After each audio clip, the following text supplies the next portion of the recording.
அந்த கதை முடிந்த கதை, எந்த மனம் மறந்த கதை. என்ன செய்ய விடுகதை போல் என்னுடைய பிறந்த கதை.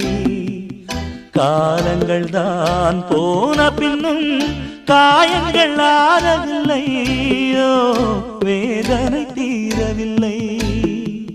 சொல்லிவிடு வெள்ளி நிலவே